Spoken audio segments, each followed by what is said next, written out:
United States of America and to the republic for which it stands, one nation, under God, indivisible, with liberty and justice for all. Before we start tonight, I just wanted to announce that January is School Director Recognition Month, and I think it's an opportunity for us to, in some ways, recognize the effort that our board members put in, and I want to thank the administration, Dr. Phillips and the administrative staff for providing the board with a very delightful, pretty tasty meal this evening, and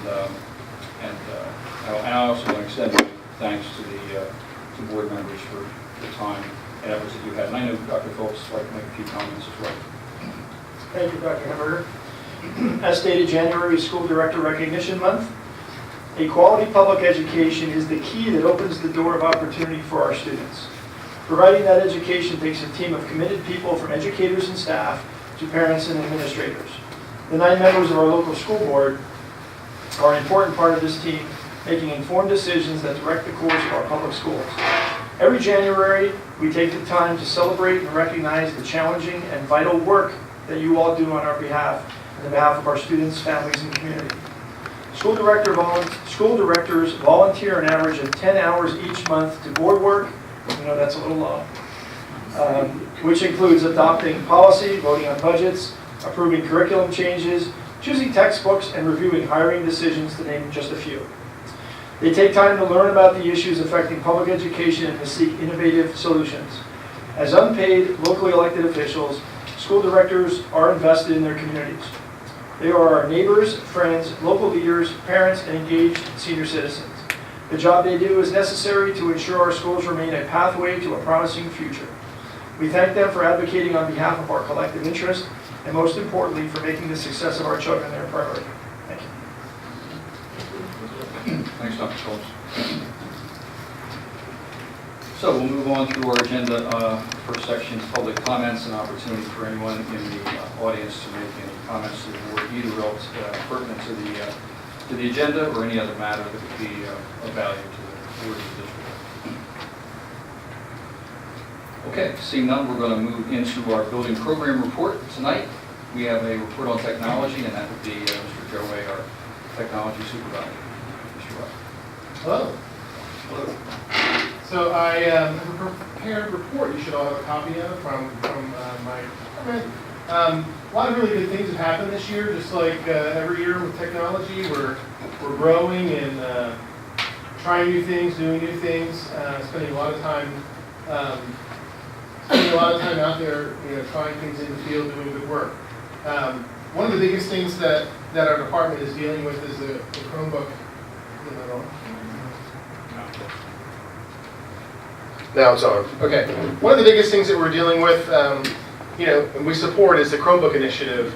And so from 5th grade through 12th grade, every student has a Chromebook. And we really use it as it's not something we expect to use every minute, every day. We use it really as a foundation, sort of a critical element or scaffolding to everything that we're doing. So books and resources, assessments, all things are moving sort of online, making it much more easily done in the classroom. Some new products like IXL and Dreambox are really good tools for math to help kids remediate and get move forward. They're sort of adaptive, environmental. The student will take a test and it will adapt and sort of give the teacher a lot of feedback as to how the student's actually doing and understanding the concepts of the data. One of the other big things with that Chromebook is now from grades 5 through 12 Schoology. I gave you a sort of chart. Everyone's doing dashboards now. I wasn't really able to give you a dashboard, but I figured I'd give you a couple charts. So the chart that I have in front of you is showing that since the start of school, we've had about 440,000 total visits to Schoology. That's students, teachers, parents, page views, average time, on the system. One of the other things that we've done this fall that we didn't do with previous years of Schoology was we rolled it out to parents at junior high and Rifton, and since that time we've had about 1,500 parent logins Parents are able to log into Schoology. They're able to see a calendar of the assignments that the teacher's giving. They're able to look at the course syllabus. They're able to look at course resources. They're able to see how their child is contributing to the class. They don't see the other students in the class. They see there might be a thread of comments. Maybe there's a discussion happening. All the other kids are redacted. Their kid, they'll be able to see the text of what they're contributing. If there's a writing prompt, they can see how they responded. Pretty good stuff. One of the ways that we're measuring sort of, beyond just the use of the Chromebook and Schoology is we're sort of using a product called Bright Bytes to gauge sort of technology effectiveness, technology readiness. There's been a lot of talk about how do we know we're getting a good return on our investment, and so Bright Bytes is a tool that allows us to do some surveying. They're not our questions, so it allows us to do some surveying of the students, and it gives us feedback. So they use a mechanism called CASE, and there's a chart there that shows you our score in each of the areas. So each one of the areas that CASE is for classroom basically gauges the ways teachers and students are using technology to support learning. The A for access is the availability of devices, digital tools, internet, schools and at home. Skills are the teachers and students' confidence in, frequency of, exercising foundational online multimedia skills. And then environment is the degree in which our organization's policies and practices sort of promote the use of technology. So there's an overall score this year. After our fall collection, we've moved up slightly to 1091, and you can see sort of where we stand in comparison to other like districts that are using the CASE tool, and you can also see where we're doing against school districts in Pennsylvania that are using the tool. So along with CASE, along with Bright Bytes, which we also use to sort of determine where our teachers are with their own technology readiness. We look at how teachers have responded, and we use something called the SAMR model, which is a sort of a model for identifying levels of technology readiness. Partnering that with our strong professional development, we have a really good mechanism to be successful. I included a list of all of the things that we have completed with training. We had 221 teachers, 14 sessions in various technology skills, as you can see. The other really interesting thing that we've done this year is we started a technology cohort. So, we've had reading cohorts and other groups of teachers that have gone through training, but what we've decided to do was take teachers, right now it's 5 through 12, and take their trade days, their flex days, their in-service days, their early dismissals, and sort of get a commitment to have them come to all of those workshops to do a comprehensive program in technology. So some of the things they've covered were assessing for understanding, digital citizenship, flipped and blended learning, differentiating with technology, project-based learning, and a student-centered classroom. So again, a lot of the things that are foundational for use of technology to support the classroom in the 21st century. So all the fun stuff, is done by Dan and Missy and the instructional technology folks and my technology team. And then there's the boring stuff like phones and networks and stuff. Last year we replaced our phone system. This year we spent a lot of time evaluating vendors to replace phone lines. And so we had a long-standing relationship with a local vendor. We've moved to an online mechanism service, and very pleased with it. We're still, at this point, kind of weeding through getting rid of how do we trickle out the old vendor and get rid of all the old things. So that's an ongoing thing. Ultimately, we're experiencing cost savings now. There'll be more as we move forward, as we get rid of some of the older lines.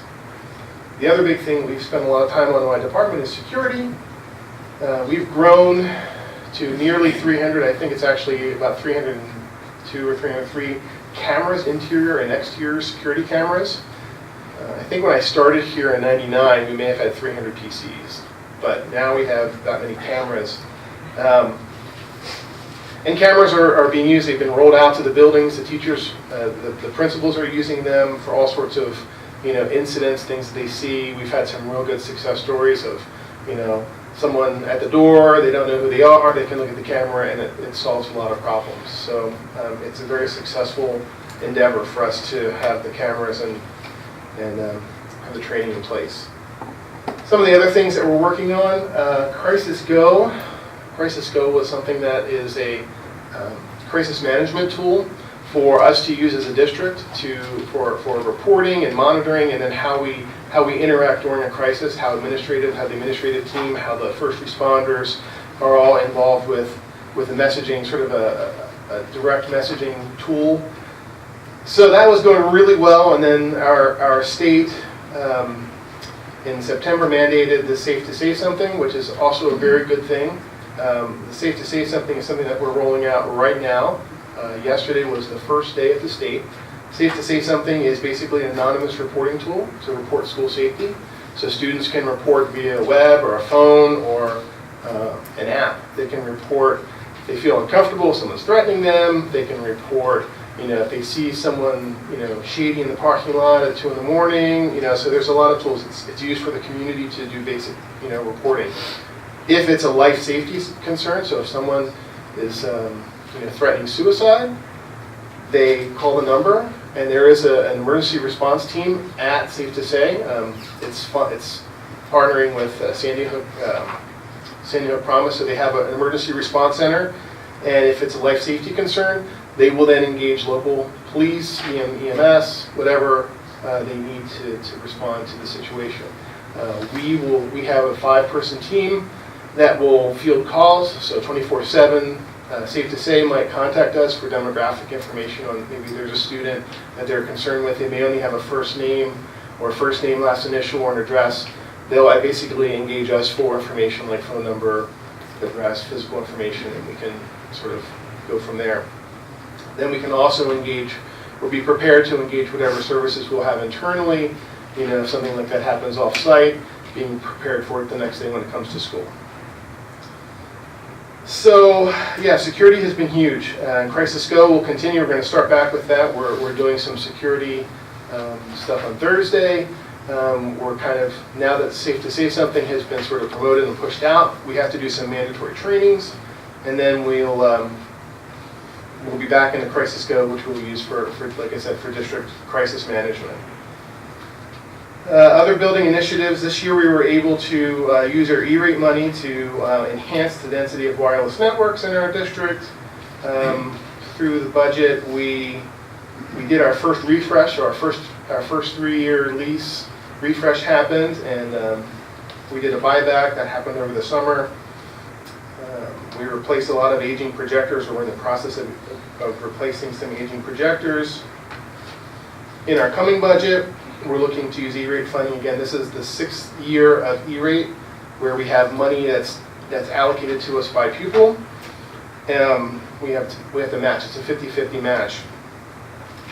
We will use it to sort of solidify some wireless in areas like large conference rooms, LGIs, auditoriums, and we're also going to work on some of our oldest networking equipment in the closet. So we have a lot of gear to do. In our last year E-rate, hopefully we will be successful with it. And then next month you'll see me probably to present the PEPA mini bids that we'll do. They've been posted and I guess are due next Friday, and then I'll have them in the February board meeting. So that's everything. What can I answer for you? Hey Joe, the first question for you tonight is on a WAN and cell coverage. Is anything included over there, or how are we doing with that? Is there WAN any- and cell coverage is fine if you're outside of the building. Is there anything we can do? I don't know. I'm asking if is there any way of having like mini towers put in, or somehow a repeater service put in? I We mean, maybe Yeah, we can so- get those nice global ones that keep seeing all the nice shows. You're able to go up to a satellite. So when we built the building, obviously we chose to be LEED certified. It should be lead certified, because the building basically is a tomb. I mean, we've got solar panels on the roof, we've got low-E glass. So a lot of the areas where radio would penetrate have been basically blocked through good things.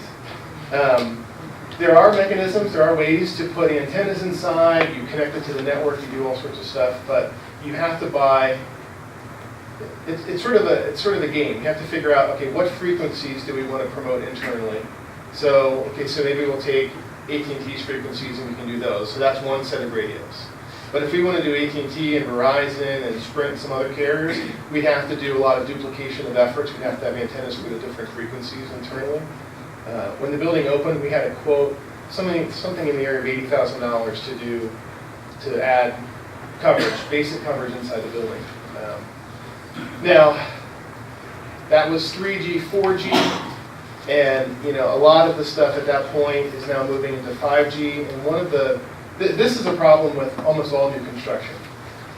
One of the things that's happening with new radios, like new wireless access points, is they're starting to license the 5 gig bandwidth and include them in the device. So basically, a wireless access point that's doing whatever your internal frequencies are will also be able to piggyback and do some amplification. So you can do, what Wi-Fi calling is. So on your cell phone, if you have Wi-Fi calling on your phone, hops on the wireless, and then use that to connect to AT&T or Verizon, whoever your vendor is. It's a similar mechanism. So it does 5G through the access point. So your phone talks to the access point for the radio, and then it uses the internet to get out to the traffic. Is there any way to make sure that the teachers or staff there are aware of that in case they have a situation where they can't use the phone system? Right, and then right now they could turn on Wi-Fi calling if their phone supports it. Do they know that? I'm pretty sure Dan and Missy had spent time, talking about Wi-Fi calling throughout the district. We have it unblocked, so it is something that they can do. Now, they don't have a phone, for instance, if you're with Verizon and you have like an iPhone SE or a 6, you don't have Wi-Fi calling. You need a 6 Plus or higher. Then with AT&T, it goes back to a couple different models. So it's again spotty as to what phones can do Wi-Fi calling. So it's sort of not perfect. We could make a decision, and like I said, it was like almost $80,000 to just do one carrier, which would have been our carrier, but it would have excluded, a lot of the phones that the teachers might have. Are teachers able to use other apps like Messenger to make calls on? If they have their device on our wireless, yes. If they don't have any cell signal, then they can't, obviously. But if they're on our wireless, which we do have public wireless that they can use, they can get access to those apps. They do have a phone in their classroom, a hardline phone, which somewhere in here, that's over there.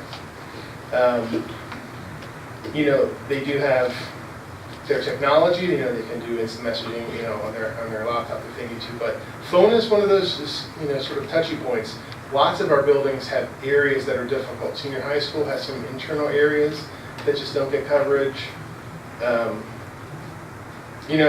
It's really hard because it's not like there's one universal solution that will just solve it for everyone.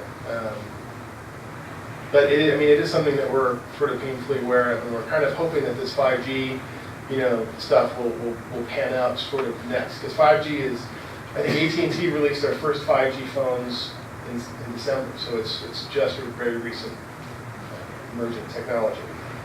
With regards to the STEM program, is there any tech support there or needed upgrades of their systems that we should be aware of as we're looking towards the budget this year? So when we started with Project Lead the Way, one of the elements of Project Lead the Way is that the machines need to have discrete graphics, so that the computers that they're using in the classrooms, or when we purchase them, they're already much higher spec than what we would typically purchase. So the machines that we have, even in our first STEM labs, are still i7s, decent amounts of memory, and they're compatible with everything that they need. So at this point, those machines would probably be on a 5 to 7 year replacement cycle. I'm not sure where they would fall at this point, but this year they would still be within requirements.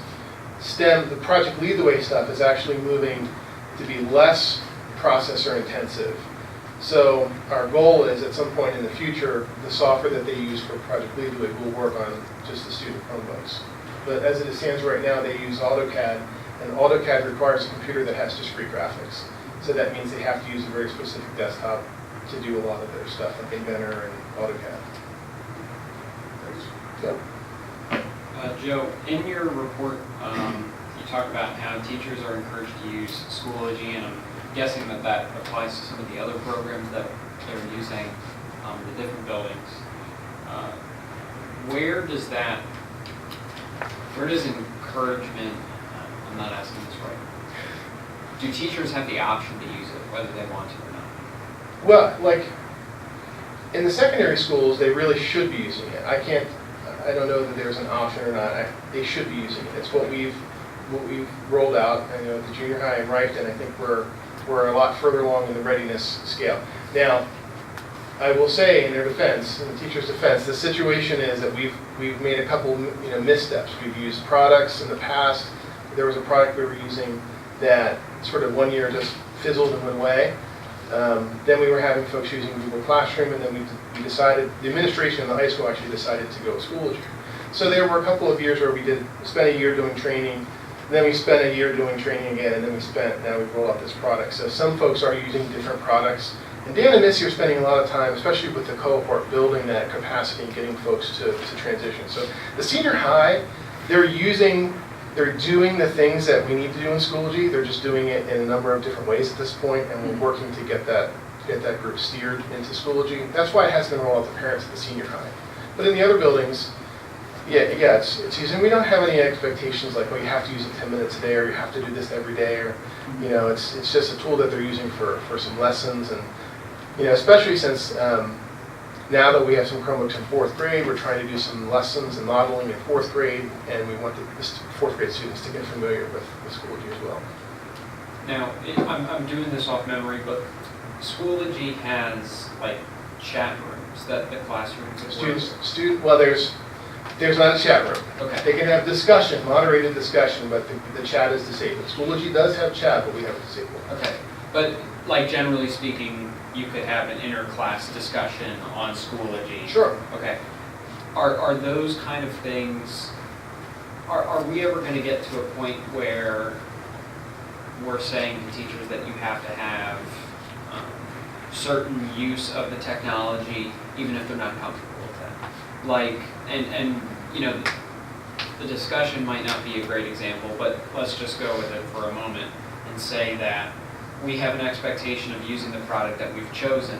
So when you have classroom discussions about the morning lesson, we want you to do that on the discussion app. We don't want you to do that in an in-class setting where there are smaller groups or something like that. And it's a bad example because I don't think that's a realistic one, but the idea behind it is what I'm wondering. I think, and Patrick will probably be able to support this. I think we don't want to say everything has to be done here. There's a lot of other stuff. And what we're finding is there are, any product that does all of it doesn't do everything quite as well as some of the niche stuff that's out there. So there's some teachers that are doing some stuff in niche products that they're not able to do in school. So, we're going to allow them to continue that. Dan and Missy have a good finger. Dan and Missy are our technology integrators, and they have sort of their finger on what's happening in the buildings and what the teachers are using, and so I think they're steering that stuff through PD. And we have building committees. We have one-to-one committee at the senior high, at the junior high. So we're working with a group of teachers to sort of constantly, refine that process so that we're not, we don't have too many products. I think last year the concern was, well, we have some people doing this, and some stuff's in Schoology, some stuff's in Skyward, some stuff's over here. Well, Skyward is a grade package. That's where grading is, that's where GPA is, where all the fine detail is. Schoology is our learning management system. That's where instruction occurs. But that's not a grade book. So there are some things that not everything is in one basket, sort of. I guess my question, the core of my question or my line of thinking here is, are we going to get to a point, or are there discussions now about avoiding the point where we're overemphasizing the use of technology versus traditional methods of an in-class discussion or debate or things along those lines? I think there's a lot of emphasis on getting to a point where we can do individualized learning, right? And so each student can sort of get what they need. And if we can use technology to support that and sort of scaffold the other things, I think that in-class experience is very valuable. So I don't think, and I think from the very start we said that we don't want technology to be used all day, every day, right? It's a piece of the scaffolding it's like a desk in a classroom or a pencil or a notepad. I mean, it's really a tool to use to support other things. So, yeah, I mean, if a teacher has kids working on an assignment and they're working as a team and they're collaborating on it after school, that's fine. My son's in 7th grade, and, I really was not impressed when I went to class and they were all sitting there on their iPads reading the textbook, and it's like, okay, they should be in class, they should be really focused on doing work together, doing, reinforcing what they learned, and those types of things. So, I mean, having a son in middle school, I see that, Yeah, and technology that's, needs to be. those are my type of Yeah. concerns too, is making sure that we're Yeah, I not don't- moving to that. And balancing do we want ebooks, do we want book books, do we want, I think there's some discussion for all of that and not going too far down the path of everything being technology. Because I know even when I was in high school and going backwards from there was oftentimes, let's take these 20 minutes at the end of class that you can start working on your homework. Or here's 20 minutes that you can kind of read a book. And to me, kind of building off of what you were just talking about, which is that we want to use the class time to really come together as a unit and reinforce some of these things, to me it makes more sense to use the time like that. And I think, in my mind, and I think that there's been a lot of things that you've said and that at the technology committee meetings has been said about how we're trying to get away from this, or we're trying to avoid this happening, that technology is just such an easy crutch that it is, we can read on our iPad and, retract and kind of be waiting until the bell rings. Right, and I think, I think the whole concept of using the device, like I said, as scaffolding, right? You come in, there's maybe an entry slip, teacher is gauging, did the kids do their homework? What do they know? What do I need to do? Teachers can very quickly summarize and they can change lesson and sort of inform it as to how they're doing. Then they do their lesson, they do collaboration, it's a whole flipped classroom where you're putting the responsibility on the student to bring the learning to the classroom. They've spent the time doing the resources, they come to class prepared. Then after class, you do your exit slip and see what the kids learn and retain, and then, sort of keeping that. So the technology is used really just to assist, not to be the purpose of the technology is to be transparent. It's to be, it's not to be the purpose of technology isn't just to have technology. Yeah. So, and I mean, if you were to come to any of Dan and Missy's workshops on flipped classroom or the cohorts, you'll see that. You'll see what they're, how they're sharing that the skills with teachers.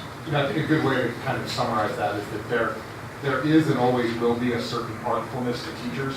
And, I think, if all of us think about the best teachers we've had in our careers, they all had a certain skill and artfulness about how they deliver a lesson. Yeah. Technology enables our teachers to just be artful in some ways that maybe they weren't able to before, but it doesn't take away their ability to do the creative things that bring ideas and concepts to life. Thank you. Any other questions? Joe, I just have two questions. Do you know when senior high parents will get access to school with you? We've been working, Dan and Missy have been working with the senior high one-to-one team and Mr. Campbell. It's most likely going to be later in the this year or the beginning of next year, depending. But it's in the works. It's being discussed right now. So how we make sure that, again, how we make sure we're ready for parent rollout. And we don't want to turn it on and create more problems. So we do want to make sure that folks are comfortable with it. They understand what it looks like. We can show them what it looks like for parents to log in. And then, of course, be ready for it. Have their classes set up, have their curriculum, have their syllabus, have all that stuff sort of set up so that it's, so there's a purpose to it. The other question had to do with the 300 cameras and just sort of security in general. Since you have these cameras deployed at the majority of our facilities, do we have a centralized reporting mechanism when we have incidents in our facilities or on our property that somehow it goes to a central point within the district? Because oftentimes you'll see a security incident will happen at an elementary school and they'll be thwarted there and then move on to another elementary school. And I'm just wondering, what are we doing from a security perspective? Camera's not necessarily a deterrent, it's a good way to Sure. collect evidence to prove that something happened.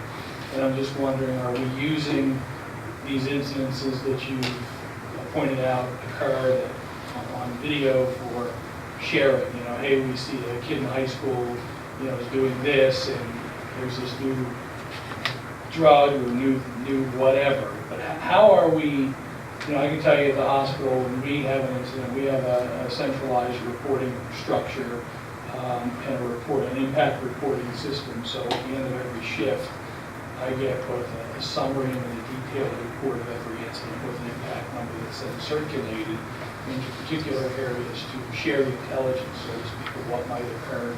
And I'm wondering how we do that in the district.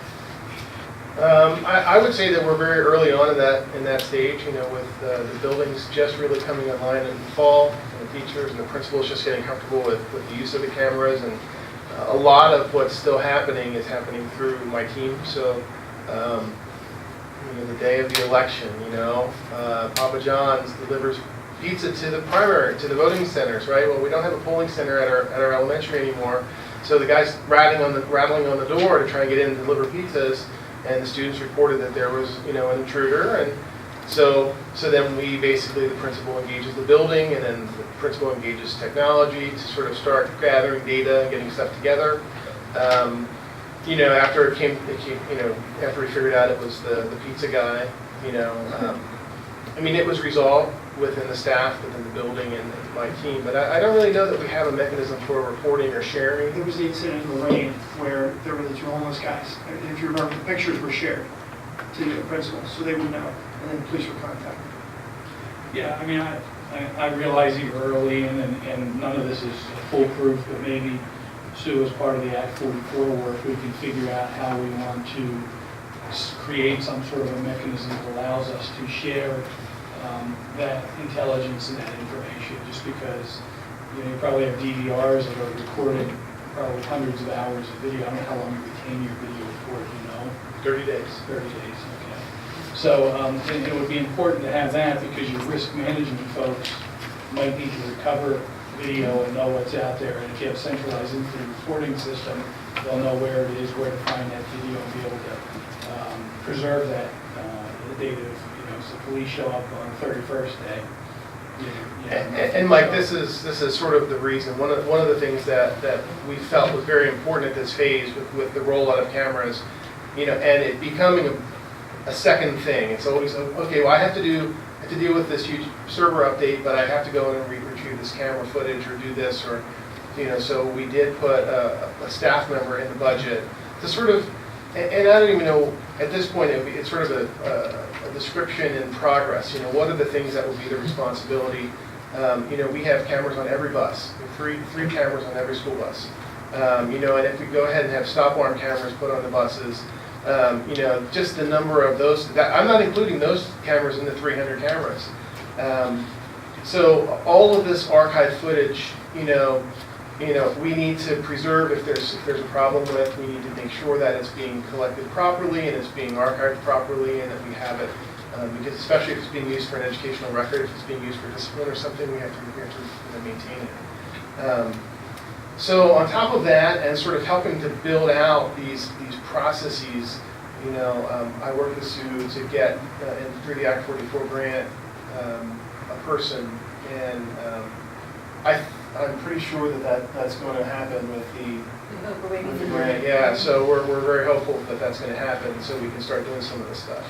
Yeah, and I just want you to know, I'm confident that you guys are doing the right things. I just think that we're gathering a lot of information. Oh, yeah. We're not putting a structure into place to learn from that information and to go from being reactive to proactive.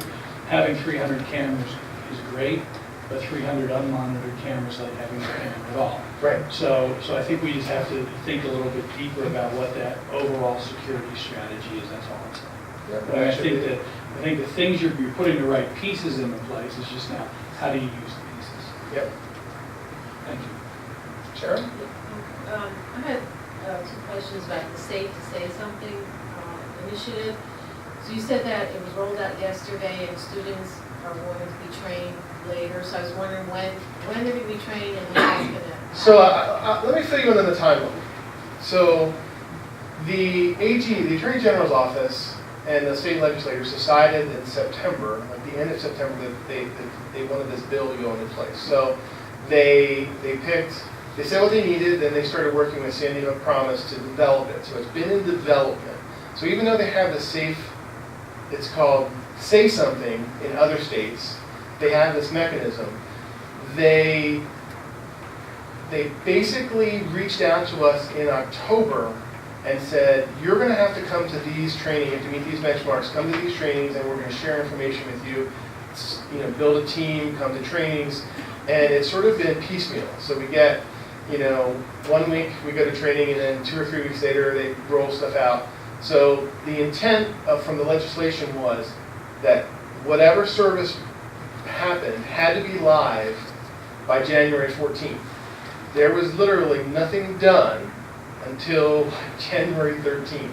So there was some training material, there was some other stuff in there. It was not to be shared or rolled out.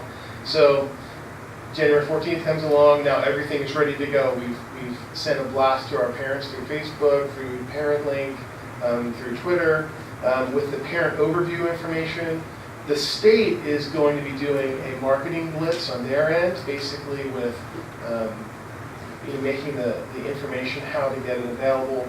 All of the marketing material that was supposed to be sent to the school districts has not arrived yet, so we don't have posters or anything. Ideally, we would have posters out, so that kids could see what number to call or who to contact. We've sent the parent blasts that we're getting from the AG. We've sent those out. We sent some out yesterday. We sent more out today with some more information. They would like us to have every 7th through 12th grader trained. So there's an hour-long training video that they want the students to watch. So we're meeting tomorrow in our staff meeting to determine, how that's going to look. So Mr. Flynn and Mr. Campbell are going to have to figure out how to set up time, and we don't have to do a full hour. Actually, it's 75 minutes of training. We're going to use an online model, so we'll probably set up a classroom in Schoology with the materials, and we'll share that out with the kids so that they can get in. But there will also be marketing materials, posters, signs. We need to do a blast to go out to the students. We're just looking to find those sort of figure out what we're going to do as a team before we share it out with the students. But it's been sent out. You have the video, and then you're just going to probably do it soon then? So what they want you to do is you have to use this. So the video is just not a video. You have to go to this site, and the students have to register at this site, and then they have to log in, and then they have to watch the video. So there's a rostering mechanism that we have that we just saw yesterday. So we're in the process of getting it rostered, and then, like I said, when we meet with the principals tomorrow, then we'll roll it out. So what we'll do is we'll probably have a Schoology class, we'll share it with the kids, and say, here's the information, click this link. They won't have to go through that 15-minute registration because it will already be done through the rostering as we'll do it. So then they can just click and go through the video. So. At our superintendent meeting this morning, it's about a 30 to 60-day window for us to get trained. So every district rolls. They said that the training didn't have to happen until, it has to happen between now and the end of school. But the reality is, they want us to do this training as soon as we can. So we really need to get this training done. And again, so Sandy Hook Promise, if you've ever been to any of their presentations, the people who presented to us were parents who either lost children at that event or who had children who were at that event who survived. So they have a very compelling story. They have a lot of anecdotal stories about how the Say Something in other states has worked in preventing school shootings, preventing suicides. So they, we got an email from the AG's office, and it basically said, so you think January 14th is a little too rough? Tough. Deal with it. It's going to save lives. So this is the date that they picked, and we just have to roll with it. So like I said, as soon as we get figured out how we're going to, we need to hear from the principals is, when can we get 10 minutes in front of the kids to share how to do this, and then we'll do it. So it's very timely. It's happening like I had another question. So there's like a call center, so the student will call anonymously and Yes. say they suspect something at a student at the school. Do they contact then someone at the school? Like, are you the contact? Yeah, so the student will contact, so they can do it a couple of ways. So if they call into the crisis center, they'll get a live person. And the person will then take all the information, name, and they'll act on it. The students can also do an email or a text. All of it will go through the crisis center. And that 5-person team that we have in the district will be the first contact for most of the stuff. So, the next morning, 6 o'clock the next morning, we'll start getting messages from stuff overnight. Some about bullying, about, someone, there was a fight or something. So we'll get that information, it'll come to our team, and then our team will sort of parse it out to the relevant administrators and whoever needs to deal with it. The call center will be the triage unit, and they will actually field every call. It'll be manned 24/7. They're going to have a psychologist as well as answering the phones, people answering the phones. And then they will make a determination if it's a 911 call, immediately it'll go, or they'll say, this is something that can be said at 8 o'clock the next morning. So they'll make that determination. They'll also make a determination who the phone calls go to. They go right to the first responders as well as us. They might go, the next morning if it's a bullying thing, it'll just go to us, not the first responders. But, they have the structure in place of how it's going to work. But they really didn't, they built a plane in the air, is what everybody keeps saying as it was flying. So there are things that we really don't know yet what we're going to do, but the call unit itself is in place.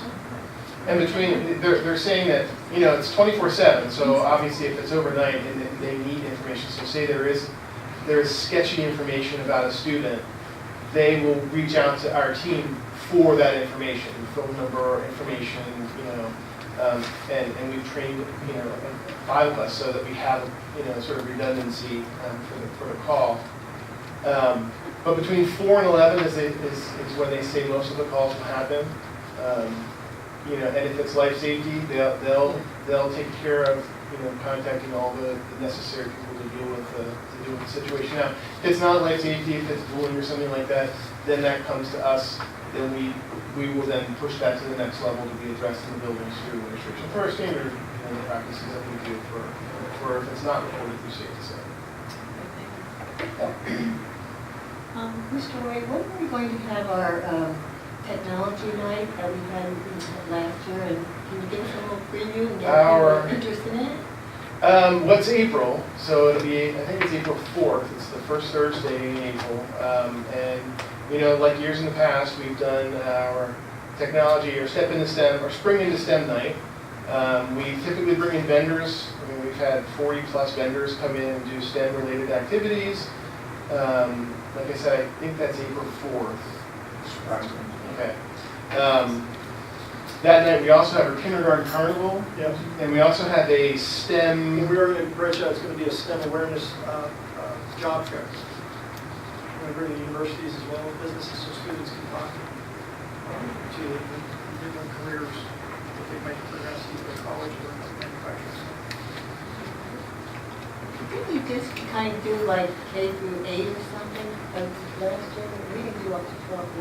No, so we're trying to, again, Now you're trying to get high school expanded. kids. Great. Exactly. Good going, thanks. Yeah, and we've had, folks from, we've had high school teachers there. And again, the idea is to promote. American Crane has always come. Yeah. Different companies and so forth. But we want to promote it to where now it's K to 12. And so you have a reason to come there as a high school student if you're looking for a career, or if you're looking to talk to universities and so forth, colleges about a STEM-related career major path. And then, like the kindergarten carnival, they were excited to go from there down into the STEM. So we're getting them started in kindergarten, actually pre-kindergarten, because those kids aren't even in kindergarten.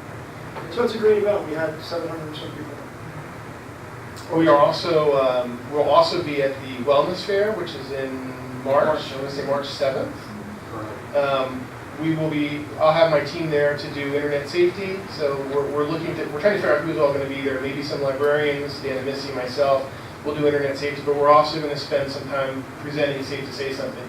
Even though Safe to Say Something is going to be trained from 7 through 12, it's something we'll still get parents, maybe students, especially in 5-6, we'll get some, so we want to share that and sort of, show that that's a resource we have for doing reporting in the district. So we'll do that as well at the wellness fair. You're welcome. Thank you, Mr. White. Thank you. Always something going on with technology. Next on our agenda, we have another presentation. This will be Mr. Jamie Schlesinger, Director of PFM, and we'll be talking about the 2014 General Obligation Bond Refunding Opportunity. Thanks. Certainly not as exciting as technology. We're going to talk about debt, so never as fun. For some of you who don't know me, I guess I've been around the district, working for the district for the last 5 years. I've actually been kind of off and on behind the scenes working on some capital planning with Ann, but prior to that I was kind of hot and heavy, some of the board members coming here and doing lots of refinancing in 2015 and 2017. So we're back again.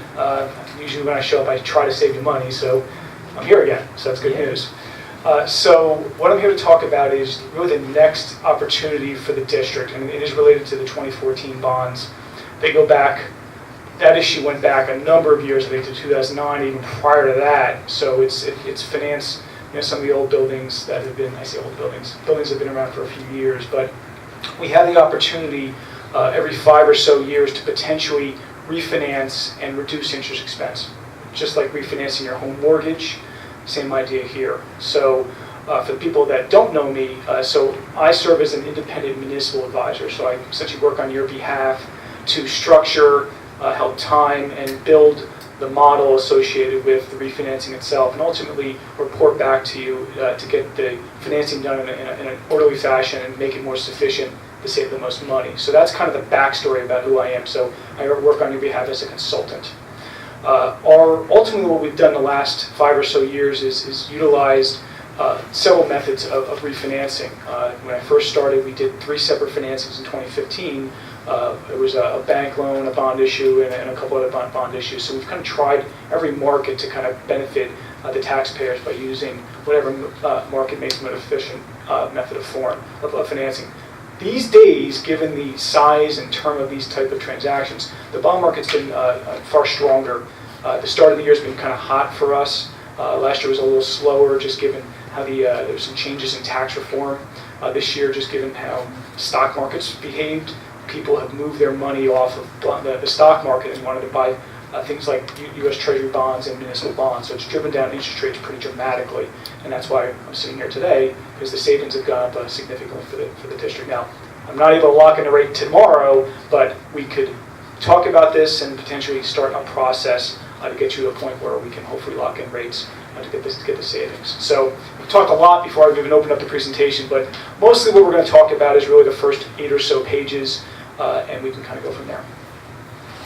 So, just as a quick market update, as I alluded to on page 1, anytime you sit in an economics class, you'll see graphs. Well, here's a simple graph that shows you where the interest rate environment is. Again, the last decade or so, we've had kind of really low interest rates. They kind of crept up post-election and in different ins and outs. The Brexit caused a major benefit to interest rates for us. So we've seen a drop over the last couple months. That's given us a point where the savings are a little bit higher than they were over the last 6 months or so.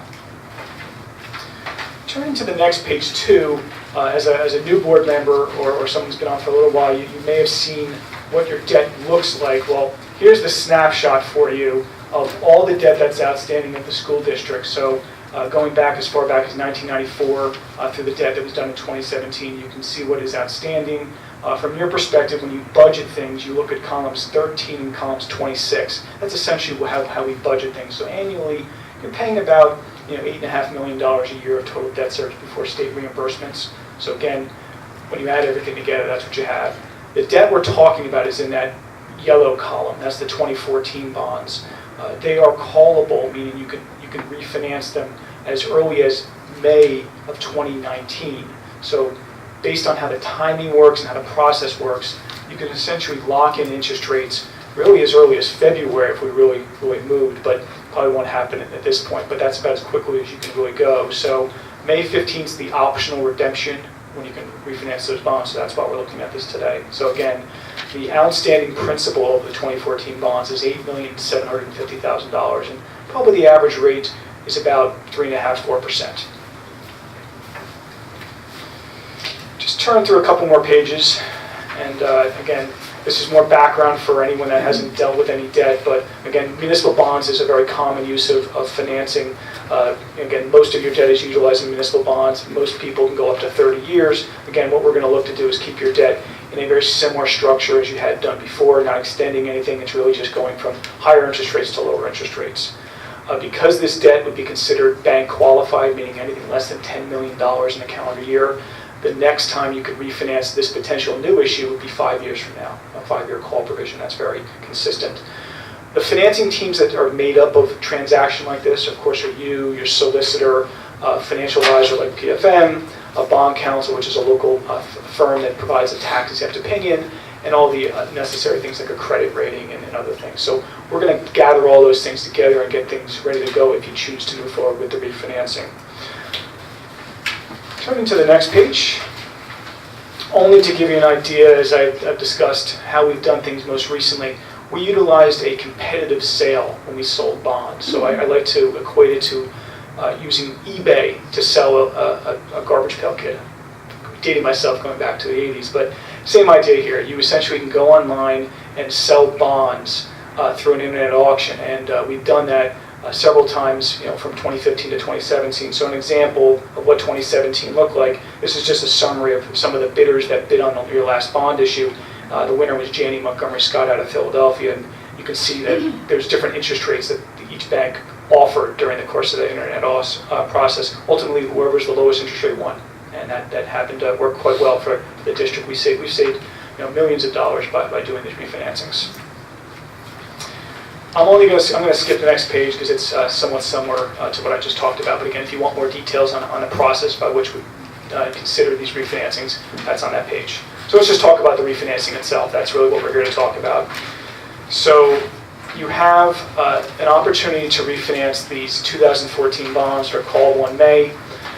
There are many different ways we can structure your debt, meaning after you refinance it and reduce the interest rate, we can take savings different ways. And this is a question for the board and ultimate administration, how you wanted to generate those savings. We have to meet the standards of the Commonwealth of Pennsylvania. The Local Government Unit Debt Act is what drives us. So we typically have done savings over time, meaning kind of taking level savings each year.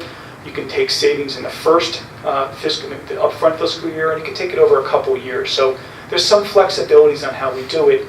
Depending on how you do it, it moves the needle on how much money you end up in your pocket. So I've shown two options, but again, there's probably something in between based on how you may want to consider it.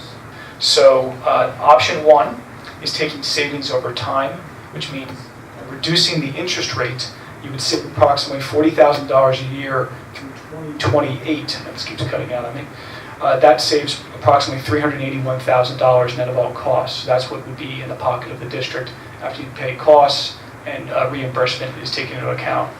The other alternative that I'm showing here is the green column, and that's taking the savings as upfront as possible, meaning you're going to get the most benefit from the current budget. So we could generate savings in the 18-19 fiscal year, and that would be approximately $326 in that year. And after that, it's kind of give or take, break even, but overall it's about $340,000. So certainly spoken to Ann about this. We could move savings the next year.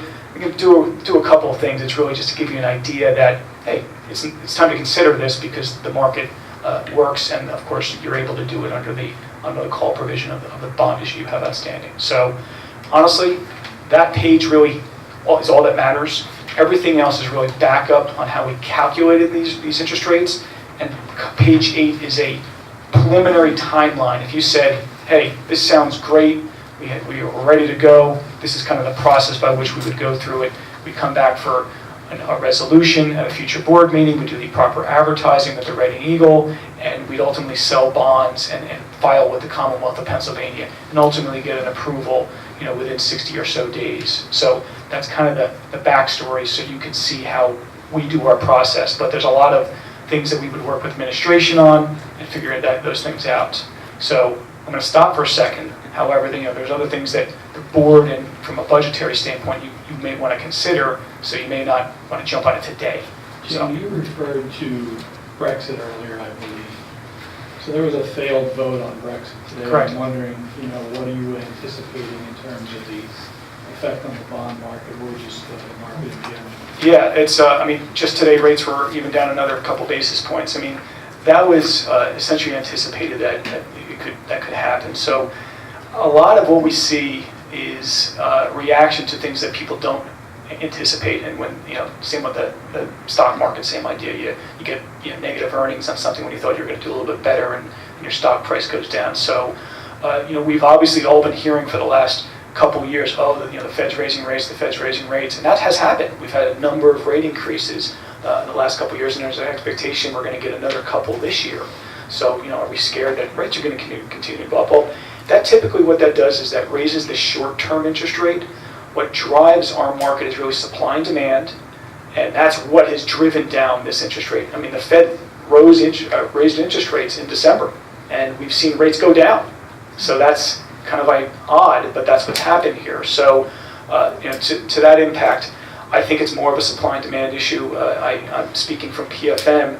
We've done 12 transactions the last 2 weeks in Pennsylvania. That's a lot of transactions because we've jumped on the market for some people needing new money. There's been some refinancings to hit the market, so we've kind of been the leader of getting things moving along. But as things go on, maybe there'll be more paper out there, and it may just slow down that interest rate reduction. So I'm comfortable where the market is today to say this is worthwhile doing as a savings, but you never know what happens if someone says something, the Fed says something, you may see a market change in the other direction. So as quickly as rates went down, they can go back up again. That's my always concern. Didn't the Fed chairman just say the other day that they were going to take more time to reassess any future rate hikes? Yeah. He backed off on that original charge in the head. Yeah, there was originally there was a thought of we're going to get 3 increases this year, and then there was some 2.5, and now 2, and yeah, there's been you add one word to something and people react in a certain fashion. It's amazing to see. It's a very fickle world we live in our markets. So what's nice about this particular transaction is it's not very long. Your debt only goes out 10 or so, a little less than 10 years. So volatility in the market isn't as impacted by some of the things that may change. It's the long end of the yield curve that really gets hit with some of these changes. So I'm comfortable to say we're in a good position right now. But I'm not saying you should wait 6 months or a year to do this. But if you have some things you need to consider from a budgetary standpoint, we can start to do some things on our end and be ready to go at a future board meeting when you're ready. And I'm speaking for Ann here, but I know we've kind of had some things that you guys are considering right now. We have to look at our budget as we develop the general fund as well as the capital budget, and when to really take the savings. So in the next few weeks, I'll have to be pulling that all together, seeing how it will benefit us in terms of balancing our budget, then trying to optimize savings. But I did want to ask one question. You said you did recently some transactions with school districts, municipalities. What are the rating agencies? Are they looking at anything different than in prior years? Since we've started working together, the major change that we've seen from the rating agencies has been more metric driven. It's I say this all the time. I'm a big baseball fan, and Moneyball has changed the way baseball has looked at how to build a baseball team. That's the way rating agencies have done things. They've been building models internally and putting in the math facts into their calculations, and that helps guide them in the process. And that gives us a better understanding of what we think they're thinking. So, you guys use S&P, Standard & Poor's, and you're a AA credit rating, which is quite strong. The best you can be is AAA. So we feel comfortable that unless there's some major changes in draws and fund balance or demographics change dramatically, you've got a pretty good set of bones to start with your credit rating process. They have, of course, asked about capital programs, what you have going on, the typical things about your pensions. Those are always, of course, very big. Fund balance, of course, is a major driver. So, planning has been a big question that we found. Do you have policies and procedures from a management standpoint? So, this district's done a good job over the years to be able to talk about the management side of things and how you report to the board. So that these are all positive things. And I think the most positive thing, honestly, is your debt is short. Your debt is going to disappear eventually. Now, there's always new capital pops up, but from a rating agency standpoint, most of the debt will be done by 2028, and that's a good thing. So I think you've got some good things to talk about when we go through the credit rating process. So nothing major, but like as I said, I like predictability. That's the key here. And when you can talk things are stable, credit rating agencies like that. You said that our credit rating is very good. What would a board do? What could a board do to make that credit rating go down? Good question. Yeah, there's some things you can control, and there's other things you can't control. Global economy, is something we can't control. The state sometimes are things you can't control. We went through the budget crisis in the past through the state, and many districts that didn't have large cash on hand were impacted dramatically because they weren't, some weren't able to handle their cash flow. So the rating agencies look at the liquidity a district has, availability of funds in case of emergencies. Now, again, that's why I keep mentioning planning. Planning for capital over 5 or 10 years is a major thing. You do that. You have a long-range financial forecast that it maintains. That's a good thing. But to your question, drawing on fund balance is, I think, a big thing for unplanned things. If you have $100 million sitting in the bank, and you said, hey, well, I want to start to deplenish that because there's things we want to pay for out of cash. As long as you have a plan for that and you can talk about it, that's important to them. So I would say that's the major thing is cash on hand. Jamie, I have a question. It's a little bit off the wall, but are there international lenders working in this market right now? I'm specifically thinking about, is there a possibility that we could have Chinese or Russian banks bidding on our bonds? Generally speaking, when we sell our bonds competitively, the auction process has a vetting process that they register for the auction. So generally speaking, you can go back to that page I showed you with those 5 or so bidders. They're typically made up of syndicates of other banks that form a group of banks that ultimately buy your bonds. Depending on the size, they may be 2 banks, they may be 10 banks, they may be 20 banks.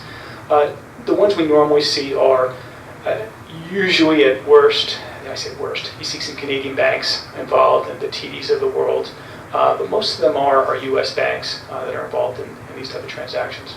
Are we able to preface going out to bid on the bonds with the board being able to pass over international banks?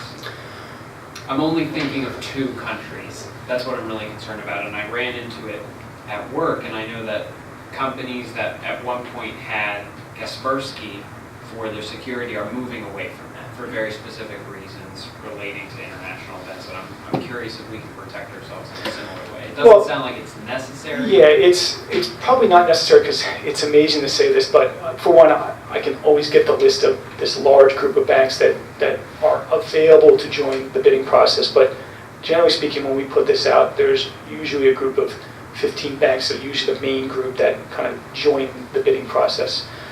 So there's that. But secondarily, the way it would work is the day of the auction, the bidders join the auction. It's a 15-minute auction, and they put their bids in as much as possible. And frankly, the day you price the bonds, the winner is the winner. And in many cases, that once you get the settlement, those bonds are off to hedge funds, to insurance companies, things like that. So you're really not touching the bank that buys your bonds. It really ends up being, some pension company or insurance company that really is end up the beneficiary of the bonds that they purchased. So there's not that much risk. And I should point out, on a competitive sale, the day of the sale, because there's a delay between the day you price and settlement just because of the Commonwealth of Pennsylvania, we actually receive a good faith deposit at settlement of 2% that says, give us $60,000, and we hold that as good faith that they're going to settle on our transaction. Yeah. And do you want direction tonight, or do you think that that's premature? Because I'm fine with empowering the administration to go back and find an option for us, but I don't know if you're at that spot right now. Well, as Jimmy had No, I shared, don't think there's a motion on the agenda. no, and looking at the general timeline, there might be a month of flexibility there. If we wanted, as Jimmy pointed out to me earlier today, if we wanted to take the savings in this year, we would have to settle before May 15th, which is when the principal payment, next payment is due. So as we discussed a month or so ago, this is probably the last bite of the apple. For this one. Financing, because we've really refinanced everything else. So this is an opportunity. The risk of waiting too long, or waiting a few months, is we don't know what's going to happen with interest rates. So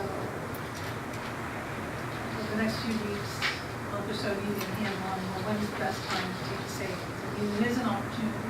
So it's a And we'll cost talk about it opportunity. next week some more. Pardon? It's a cost opportunity. Yes. So, we've had So you're coming 4% back to us, savings right yeah. now. We'll come back and, solidify. I mean, like Jamie said, we can start getting some of the things, just giving them general information for the official statement. Update who the board members are, it's just typical things.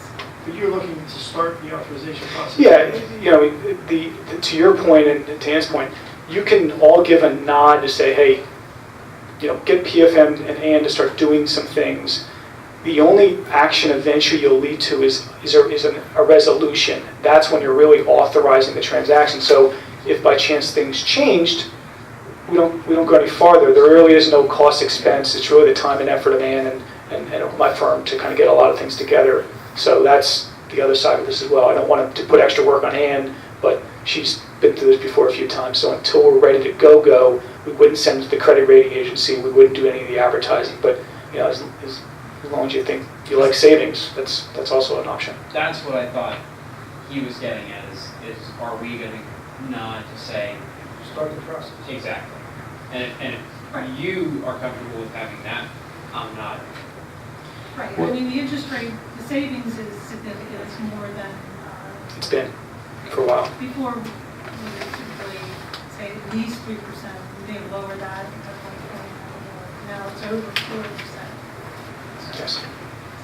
So the recommendation is for the board to authorize the process to begin. There's some costs associated with that, correct? The bond council? Not yet. Eventually. Eventually, yeah. And we probably want to at least have an understanding what those costs are. Yeah. I mean, I'm sure we will far exceed that in savings, but we probably should be aware of that. Yeah, and just to give you a background, I know this is getting devil in the detail here, but all the savings I have always showed the board has been kind of net of cost. So when we built this model, we have assumed paying the underwriters and underwriter commission through the auction platform, and then the soft costs associated with our fees, advertisements, the legal, the credit rating. You kind of build all that together, and that kind of gets you the number. Those costs, they add up to over $100,000 of cost. None of those happen until we get through the process, and we've always been able to do a lot of the back work first. And really, the only point you get to start paying some money is if you put an advertisement to the paper. That's one, and that's $1,000 or so. And if we got the credit rating, and after that the market collapsed, or you just decided not to do it, that's a cost. Outside of that, until you really sell the bonds, that's the only cost you've really incurred. I know people probably want to step it up here, but Hunter, to your point earlier, if I recall, Jamie, you can actually watch Yes. the auction. I want that link. I want that link. It goes quick. Yeah. I didn't watch it the last time, but you can watch it. I guess my concern is just, I'm a geek and I watch C-SPAN daily, and I know that the world is changing a lot related to financial institutions in both Russia and China, and I think if we have the choice, that's just an easy thing to say. We don't really want to be involved with them. You could, And I know I highly doubt we're going to that get there, was my but question. yeah, Could we? you could always, honestly, I'm giving a extreme example. If there's something you made on and you took the bids, you can reject the bid. I wouldn't advise again, to do it, but you could reject it if there's something terrible happen. That has happened in the past, Yeah. with transactions. So I wouldn't worry, but you have a valid question. Because, and again, the reason I bring this up is, at work, we just were looking at doing CDs, and we put an interest out there, and the best rate we got was from the Bank of Shanghai or something like that. And I shared this with one of our board members, and he was, no, we really don't want to be, and that was my curiosity here, is that Why? I address why, because there's a changing But global they're going to pay footing. you. It's all about money. Their money's. It's not all The about money. money's- It's no, not all that's- about money. That's just business. Not all. Never mind. It's like you can trade, it's just money. It's nothing political, it's just money. If I could, I think Pat asked a really relevant question. I would just like to follow up on that in terms of, so what would the implications be for a public entity such as the school board if we were to suffer a rating drop? So we went from A AA to a AA minus, as an Yeah. example. So what financial implications does that have on our ability to operate? Yeah, so you're in a strong enough position that if you were to get downgraded, and our goal is not to ever have that happen, our goal is to upgrade you at some point. But if that were to happen, the starting point is every time you get downgraded, the interest rates that you pay go up. That's what I say. There's the spreads that you pay, because if you think about it, the goal of a credit rating is to kind of give you an apples-to-apples comparison of what Exeter School District looks like to XYZ School District somewhere else. So they have a generalized viewpoint of what you are worth. So a AA should be something similar to another AA somewhere else. So that's why you're compared to them. So that's what happens over time. The AAs kind of have their viewpoints of what the rating agencies look at. So if you fall within some of those criterias, the committees for S&P or Moody's, whoever is rating you, have that option to reduce you. So the starting point is, generally speaking, your next time you sell bonds, you would pay a higher interest rate than you would have if you had a higher credit rating. So that's number one.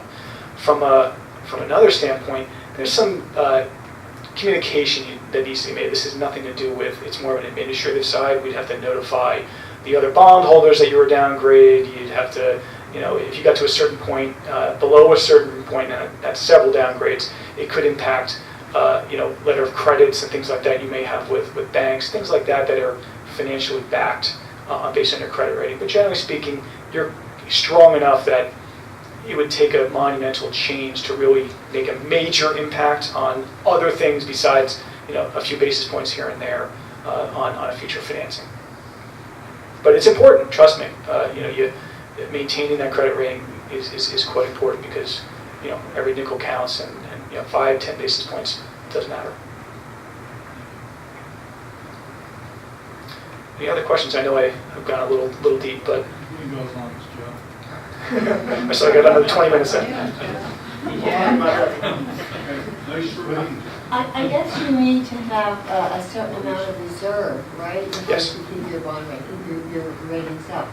So what if we had school board members who, say down the road each year, they said, well, we can't raise taxes and we can't raise taxes and we have to, well, just wait till we finish what this gentleman says with my question. And, we can't raise taxes and we can't raise taxes. And our reserve goes down to just about nothing. Then what happens when we want to borrow money?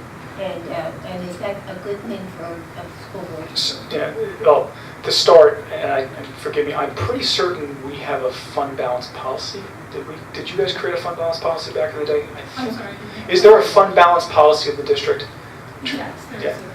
So so essentially, I think I mentioned earlier, during the credit rating process, they look at management, and one of the things they check into is different policies that a board may have. So those policies, there's really three of them. One is a debt management policy, the second is a fund balance policy, and the other is an investment policy. Those are really the three major ones. Investment policy, generally speaking, is you can't invest in bad companies. Frankly, you're governed by the Commonwealth of Pennsylvania, what you're allowed to invest in. But generally speaking, it's local governments and CDs that are collateralized and things like that. So that's one thing.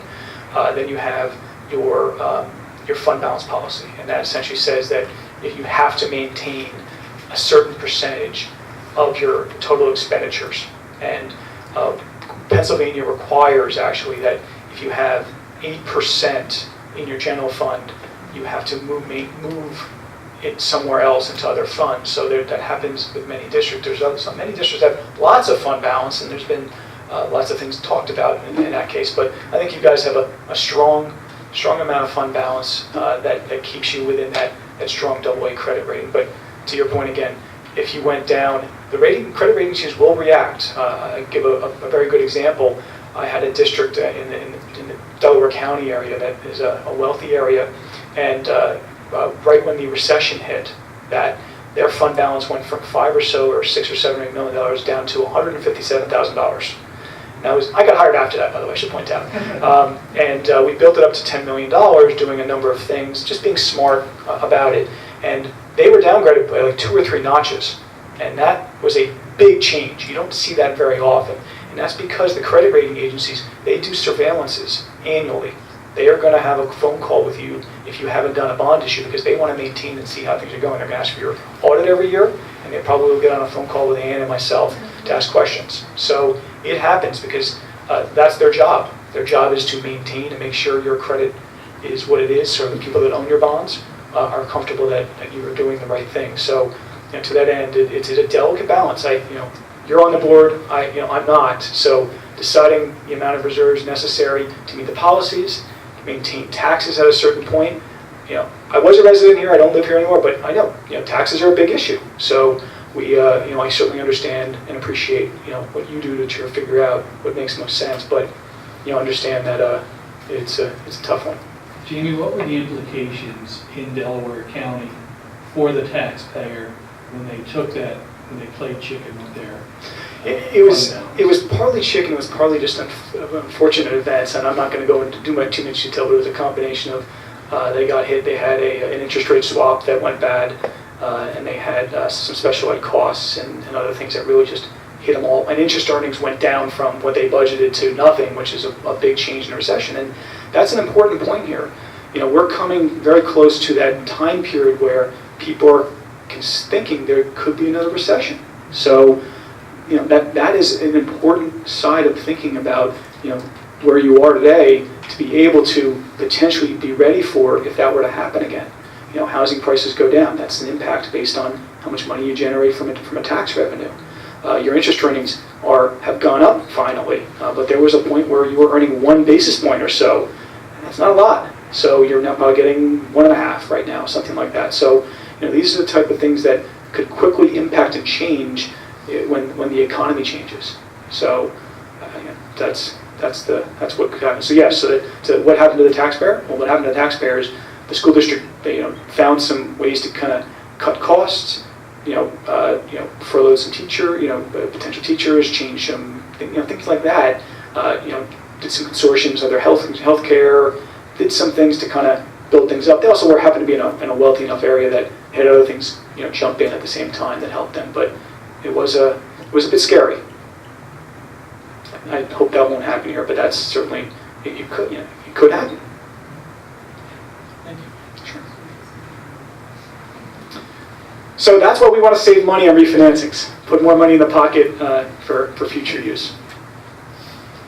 Jamie, thanks for the presentation this evening, and we're looking forward to hearing more about this, I think, in our February meeting. Sounds good.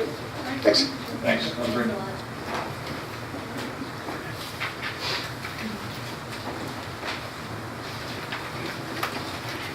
Okay, next on our agenda, we are approving 3 sets of minutes this evening. Also want to encourage board members this evening to consider consent agenda format that we've been using in the past, so I'll model. Why are you looking at me? So I make a motion that the board approve the minutes, items A, B, and C on the agenda as presented. Second. Motion and a second. Any discussion? All in favor say aye. Aye. Any opposed? Motion carries. Treasurer's report, Mrs. Bishop. I move the treasurer's report for this month, the financial statements for the period to 12/31/2018. The following financial statements are attached. Year-to-date summary of revenue and expenditures, all funds, statement of the assets, liabilities and fund balances, payroll and fringe benefit summary, investment statements, and the student activity fund. I move that the treasurer's report. Any discussion? All in favor, say aye. Aye. Opposed? Motion carries. Did that include payment requests? Was that included? No, I have. Okay. Okay. We have a list of payments and income from the general fund. And with the amount of what we pay our bills will be $918,880.96. And we're going to be paying these bills. We have a motion and a second. Any discussion? All in favor, say aye. Aye. Any opposed? Motion carries. Thank you, Mrs. Page. Board policy, we have items A through G for second reading. So we'll break this up by second reading and first reading. So I move that we approve policies A through G as presented in the agenda. Second. Can we take A out separate? Sure. So we have a request to take it out. So let's start with A. And I'll make a motion that we approve policy 326, complaint process for second reading. We have a motion and a second. Any discussion? All in favor, say aye. Aye. Any opposed? No. One no. The motion carries. Okay, so we move on to items B through G. I move that we approve items B through G policies as presented in the agenda. Second. Any discussion? All in favor, say aye. Aye. Any opposed? The motion carries. First reading are items H through N. Does anyone have a concern about, anybody like to pull one out of that? Well, I don't know about pull it out, but we I think resolved to change board resolution to board action, and I think it was missed in 336. It was changed in, I believe, 337. Christine, I know that you followed up with me, and I think I meant it to be changed in all the policies where it was mentioned, and that includes 336, and I think it was also changed in 338, if I'm not mistaken. But 336 still has board resolution in it, in the reference on the agenda. Okay, we can fix that. Okay. Can we do I separately and then just make a motion with revisions from the administration or something along those lines?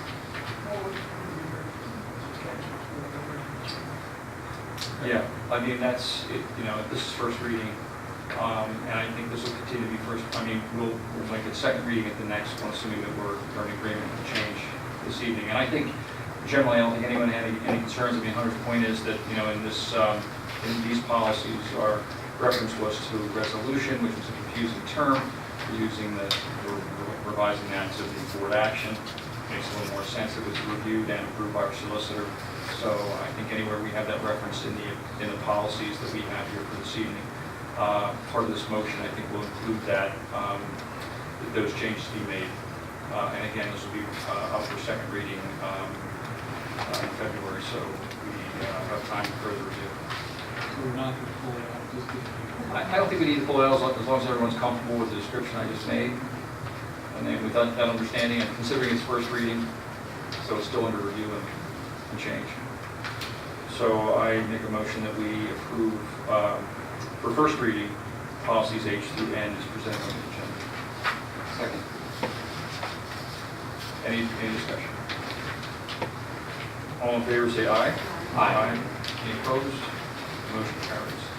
And then item O is a deletion. And I move that we delete policy reflected in item O on the agenda. Second. It's been incorporated into 335, and it's also been modified to an administrative regulation. Any further discussion? All in favor, say aye. Aye. Any opposed? Motion carries. Thank you. Business functions, Mr. Geller. Thank you, Dr. Hamburger. I move that under consent agenda, the board approve items A through E in section 8.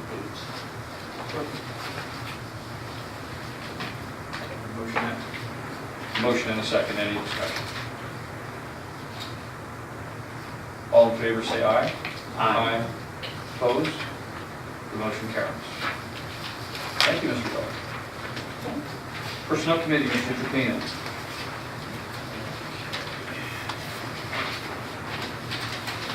Recommended for the school board, well, let me take these separately. It's recommended the school board accept the resignation of Jasmine Hacker effective January 8th of 2019. Motion and a second. Any discussion? So I would like to just thank Jasmine for her commitment over the last year. I realize that she had some family changes, but I think she did a good job as a board member. I thought she did a very good job as leader of the curriculum committee. And if the board's okay, I'd like to symbolically vote no on accepting this, just to, indicate that I wish that Jasmine was still here. All symbolically vote no? Do that. Why does Mike get to be the only one who gets to vote no? If somebody else would like to do that, I'm okay with it. I just figured, we don't want her to go, we can make it 5-4. But it could be 4-4. Be careful. Yeah. That's right. We have another time. I don't have to do that, I just wanted to do it. But I don't know if that kind of bums everybody else out, I'll just accept it. Yeah, can I just say, I mean, and I agree with your comments, and would second the comments about Jasmine's service to the board. I think she did a great job while she was here. And she was instrumental in a number of our committees and had responsibilities. I've talked to Dr. McClendon earlier, and she's indicated that she'll take on that responsibility as chairing the curriculum committee for now, and I think probably for beyond, for the remainder of this year. Also, I know when it came to her Ed Foundation representation, I think, Michelle, you're an alternate, so are you comfortable serving in that capacity? I already have the next meeting date. Okay. Thank you.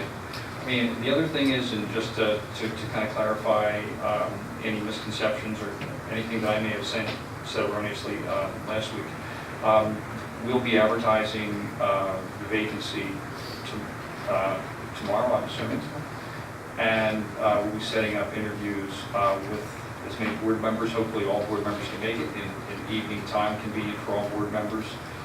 We have 30 days, which means that we should be trying to identify a new board member by in preparation for the February board meeting. And that person's tenure on the board would go until December of 2019, and they would be that position would then go on the ballot in November 19, and it would be a 2-year position at that point to fill out the remainder of Mrs. Hacker's original term. That maintains the parity on the board in terms of representation at each election sequences for the board. So there will be 6 elections on the ballot this year. That's probably correct. Yeah. 6? Because there's 5 in this cycle, and then Jasmine's term will be a 2-year term. Right. Yeah. Are there any further discussion or any questions about where we stand with the resignation and the process of identifying the board member? Are you comfortable saying what the process is going to be? Are we going to ask for letters of intent or some kind of thing like that? I think probably, and maybe you can kind of tell us what you normally ask for when you notify the community of the vacancy. you to talk about letters of request, Uh, letters of interest. Letters of interest to come, and we'll establish a timeline when they will be due, and I'll have to get in touch with all of you to figure out when we'll have conducted reviews. That'll be outlined in the advertisement, will be on the website. What are we expecting for the turnaround time? We have that, the position filled within 30 days. We'll have the interviews within the next 2 weeks then? Well, 30 days starts, Today. clock starts today, tomorrow. So, yeah, probably in the next couple of weeks. So we have till the 13th of February, so it really doesn't give us a lot of time. So I think we really have 2 weeks to get Tomorrow, we're gonna applications. have to And- work with Dr. Phillips and come up with a timeline and send it out and get a consensus on I think we should plan on interviews the first week of February based on the calendar in order to make sure we can have that individual present when we need them for the next voting meeting. We'll look at schedules because we've got to have the board come through. Well, just looking at practical, if we look at that first week, the second. No, I understand, but if we can't get the board together to do the interviews, that'll be the first thing we do. Is tomorrow, we'll put out a list, a schedule, and then once we get into these times, we'll try to keep it as tight as we can. I think usually we have these interviews in one evening. Yeah. And I think the board It's would, preferable. yeah, the board would probably make a decision at the end of that Yes. interview sequence. So, you know, I think I'm confident we'll be able to get things done well in As soon as advance. possible. So do you want to push the date from, like, to the last week of January even? Again, I think we need to wait until we can get the board together. That'll give us a good frame of mind where we can get it at the end. But once we've gotten that date, it's pretty much a one-day turnaround. So we'll get together, we'll put out to the board and see what their relevant times are, and then we'll go from there. So the date for the letter of intent is already set? Well, we're gonna send it out tomorrow. But I mean, for people to get the letters of interest in. That's We will set that tomorrow when we meet to get all the specifics, but we also need to get the date from the board when we can all get together. We will have it out to the full board as quickly as possible, every aspect of what we're looking for. Any further discussion? All in favor, say aye. Aye. Any opposed? No. One opposed, the motion carries. I also said no. Oh, was there another? I didn't hear you. I'm voting no on that. She's, we have 3 no's. Careful now. Okay, we have 2 opposed then. Motion carries. One. Okay, so it's recommended the school board take action on items B through H. Unless Kathy promised. Second. Everyone is certificated. I keep forgetting it. Thank Yeah. you, thank you, Christine, thank you. Did you want to modify your motion or your? Everyone's certificated. You're all certificate? Can we get a second on the, Yes. we have a motion and a second. Any discussion? All in favor, say aye. Aye. Opposed? Motion carries. And one good thing Christine did was, I guess she contacted or she let the retired teachers know that they're certainly welcome here at the district, and she got a number of them to be on the substitute list. Great job, Is that right? Christine. And we're going to keep that moving. Yep, great job. Thank you, thank you. Okay, so I think we're up to student functions. Mrs. Stratton. All right, so the first part is field trips that are occurring within a 60-mile radius, just recording on those. And then the next one is I move the page that we approve the following field trips that are beyond a 60-mile radius. Motion and a second. Any discussion? All in favor, say aye. Aye. Opposed? Motion carries. It is recommended that the Board of School Directors adopts the 2019-2020 school calendar, which includes active 80 days on August 21st to 22nd, October 14th, and January 20th, and May 8th. Any discussion? All in favor, say aye. Aye. Opposed? Motion carries 7-0. It is recommended that the Board of School Directors approves an addendum to waiver and release agreement and contract with Living Bell Academy for student number 6201819. Any discussion? And just to clarify, this is just a modification of the waiver that we had, Slight modification. and that actually provides some savings. Any further discussion? All in favor, say aye. Aye. Opposed? Motion carries. Okay, we're going to... Michelle recused. Oh, I'm sorry. I didn't hear, no, I didn't hear. Did you hear this your microphone? No, I thought that was loud. I'm going to start using that. Then you're going to regret that. Oh my God. Okay, we're going to move on to committee reports. The athletic committee, Mr. Aaron. So I don't have a formal report from Tom this evening, but I'll try and send one out when he has sent it to me. It was my error, not his, to not have it ready for this evening, but I did meet with Tom earlier this month, just to thank him for the work that we've done this past year. And I know that Mr. Brady will be talking about it a little bit later, but the Facilities Committee is going to be working on something that the Athletics Committee has been discussing, which is the possibility of a long-term plan for the construction of a turf field. One of the things that Tom and I also discussed was the potential to look at a campus plan in the future, and then there's also an athletic committee structure that we have under consideration that hopefully we can wrap up at the next meeting. That's all that I have to report at this point.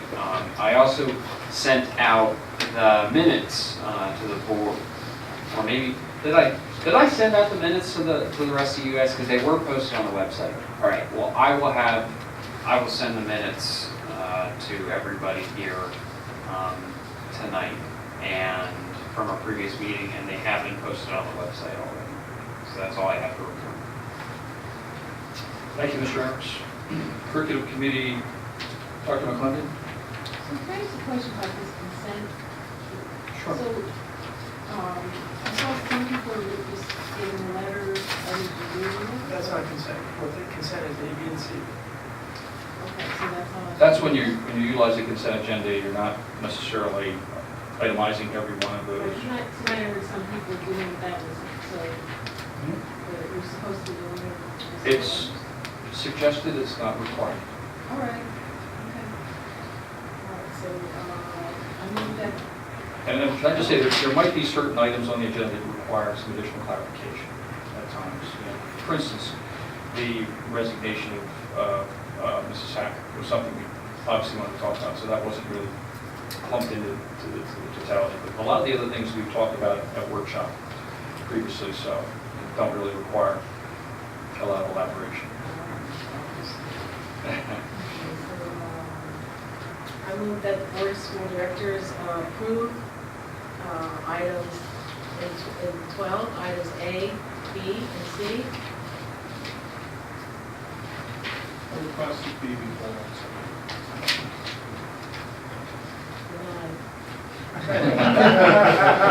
Second Jim's request. Okay, so we'll just do A and C? I move that we, the Board approves items A and C in 12. Second. Second. Any discussion? All in favor, say aye. Aye. Opposed? Motion carries. Okay, so I move that the Board of Directors approve item B. Second. Any discussion? Yes, I'd like to go into the collegiate course offerings that are indicated in the senior high school program there. Specifically, I'd like to first talk about the music department. I had asked about Micah Albrecht, which was made a part-time position at the high school, which was the introduction of band and strings, and wondering what the justification was to make it a part-time position. But the reason we had those courses offered were for the student who, at some point later in life, decided, hey, wouldn't that be fun? And we were offering that to them. I thought this was a great opportunity. Second, I would like to look at the fact that we're eliminating the advanced placement French 5. I know that right now we don't have enrollment. It doesn't mean in the future we may not have an enrollment. We could find some secondary way of offering that course. Third was dealing with the personal training course. And I know at one point that was a hot and heavy, very interesting course, maybe even as of 3 years ago, 4 years max. Wonder why we're looking to move that out, because we don't have a prerequisite course instead of looking at ways to make sure the prerequisites there. My understanding of the curriculum committee is those courses were not filled to the capacity what the district would like, but that doesn't mean they can't go on next year if we do get the interest. How does a student know that they're available if they're not posted somewhere they know they could become? Just like any course that's added to the Soaring Eagle each year, the teachers take a pulse of the students and then come forward and ask for those courses to be added.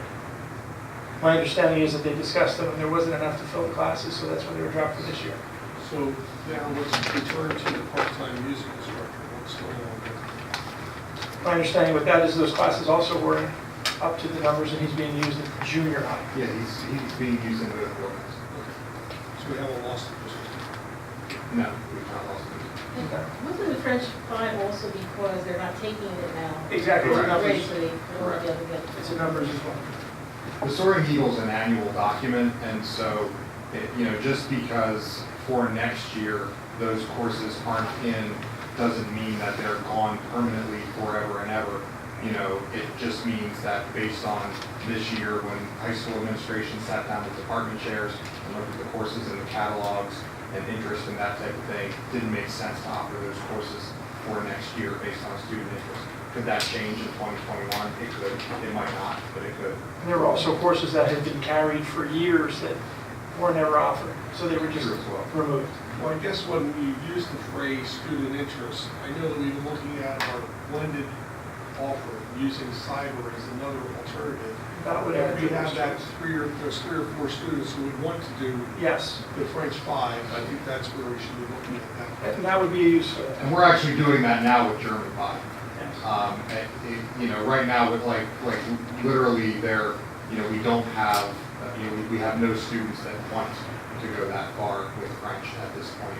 But if we did, online would be the direction we would explore first. Thank you. Any further discussion? I'm gonna vote in favor of the Soaring Eagle for the high school. I'm curious though, I think where we left my questions from last week was these were gonna be items of discussion. And I'm kind of wondering where that discussion went. Which items of discussion? The one related to the AP value in the Soaring Eagle, and the other question related to, The cutoffs for the Yeah. lotties. Well, as we spoke, that was an administrative decision to have those cutoffs. And we've added 60 students to the inclusiveness rather than the 2 that are valedictorian and salutatorian. The second question, we did discuss it, and we will continue to discuss it as far as the weighting goes. It's been a week. I mean, we haven't really gotten to sit down and talk about it. When Mr. Campbell wants to sit down and talk about it, he's like-minded.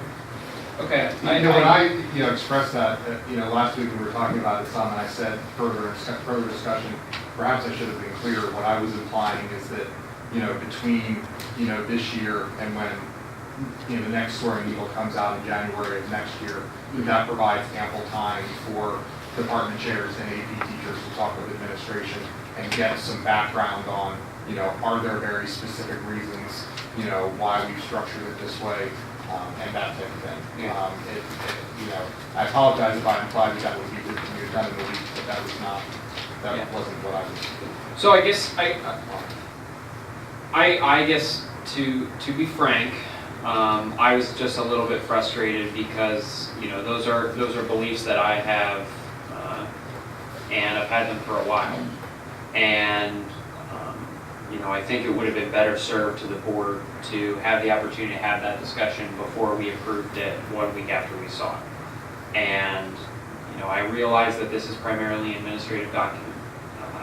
The only 2 questions that I raised and that Jim raised were only with the changes, not with the entire thing, which is nearly 100 pages long. I appreciate that. Next year, I would just hope that prior to its approval, we can have some more discussion about it, because really, I'm taking a pass on something that I feel deeply about because we're not able to have a discussion about it. And to me, that's a little bit disappointing. And I appreciate that I didn't make those clear to the administration prior to the document coming out, but that's just where I'm at right now. I mean, these are conversations we've had at the curriculum committee meeting. You know, I think the members of the curriculum committee that were there were in agreement with the high school administration and the explanation that we received. So, I mean, it was our sense that we were moving that forward to this board as a representative. Any further discussion? And I agree with what you said. Yeah.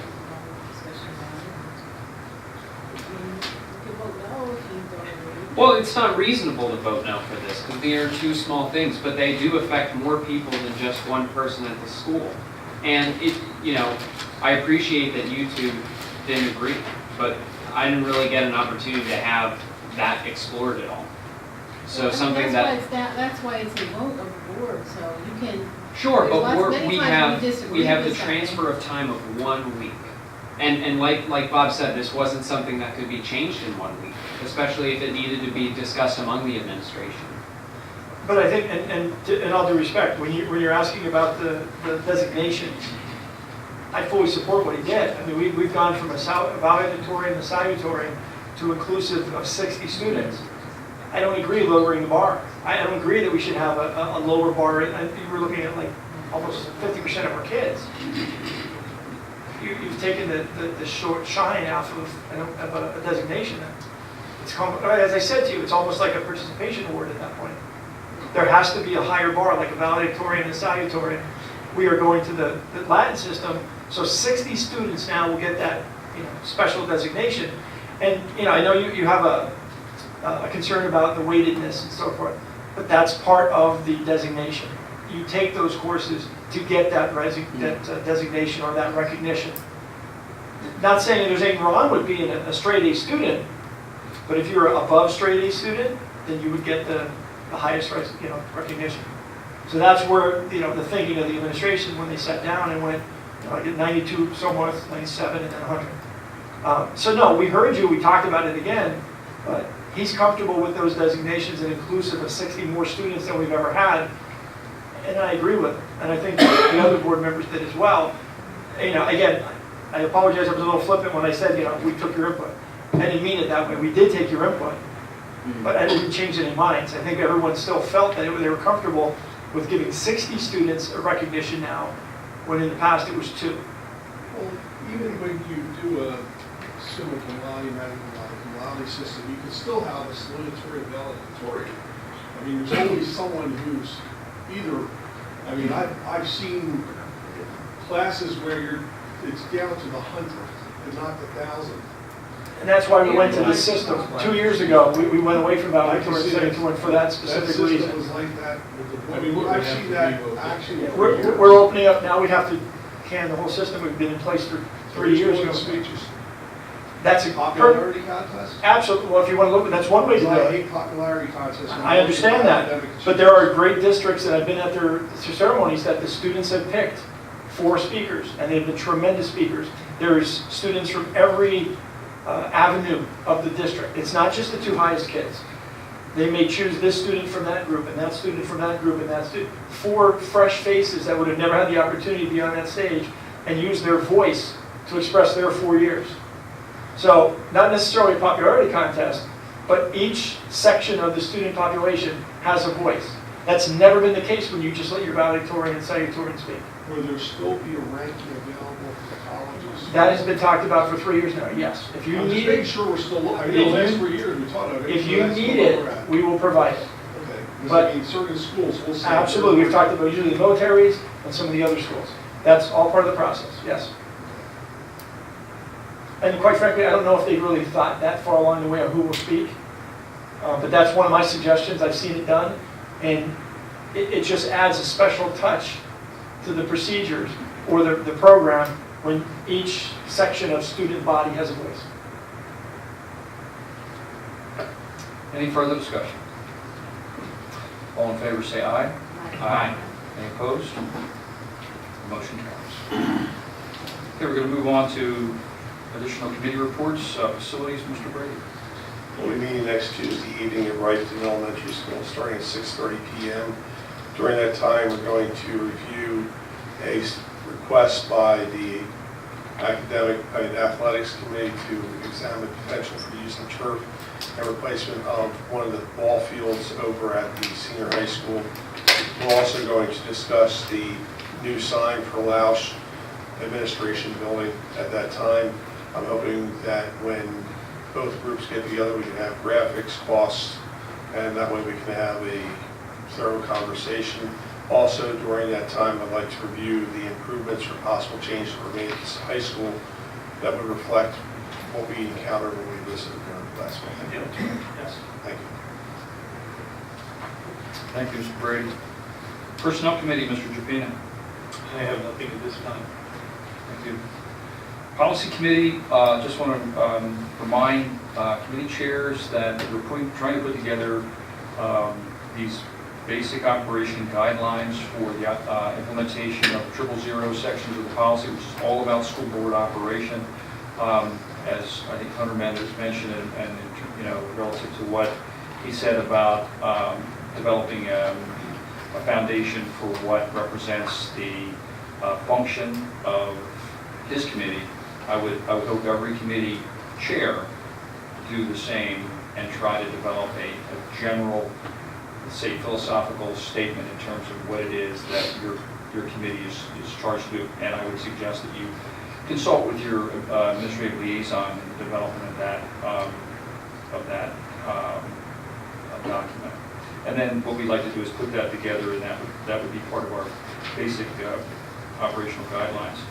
There are probably 25, 26 operational guidelines for that section of the policy. And what I'll probably be doing at some point is, once they've been reviewed by the policy committee, we're going to share those, with the rest of the board. It won't necessarily require any official board action, but it does represent the guidance that was associated with each one of the policies that we have under the board section of the policy manual. That's all for my report. Student functions, Mrs. Stratton. Go on, sir. Exeter Community Education Foundation. Mrs. Stratton. Right, I have a very nice lengthy report that I'm going to do my best to read to everyone. Since last month's meeting, ECF is pleased to report that our 2019 EITC program, Educational Improvement Tax Credit program, ran through DCED, has begun with a $1,000 donation from Pediatric Therapeutic Services, also known as PTS. And they also, I know they will provide our speech services, correct? So that's nice to see them giving back. Over the next few months, we will see more corporate donations come through this avenue. If you recall, in 2018, we used $10,500 in EITC donations for author visits for Wrighton and the junior high school, launch academy training, as well as to full fund the NASA e-mission project for fourth graders at Jacksonville. Pennsylvania EITC program is an extremely beneficial program for schools across the state. Each year, millions of dollars are made available through the Educational Improvement Tax Credit Program, known as EITC, to be used as tax credits. The EITC program enables businesses and individuals to support schools-recognized 501c3 organizations instead of directing their tax dollars to Harrisburg.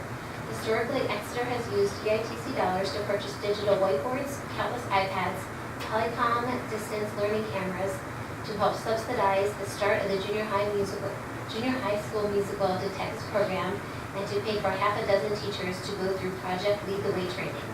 ECEF has welcomed 3 new board members, Ms. Christy Weller, Mr. John W. Kramer, and Mr. Hunter Ahrens. Our board is looking forward to working together for the sole purpose of providing support to our Exeter students and teachers. We'll be amiss if we did not mention 3 retiring members, Ms. Jasmine Hacker, Dr. Patrick Warhol, Mr. Jim Seidel, and Dr. Bev Martin. These individuals have helped ECEF to get where we are today, and to say we wouldn't be where we are today without them is an understatement. And then she sent me one more last thing that I want to put in here. Sorry, it was a separate email. she wanted me to add that ECEF provided the $140 for the junior high school Girls That Code Club, money for t-shirts for, it's writing this so small, for their hour of code at Lorraine and Jacksonville fourth graders. Sorry, I have bad eyes.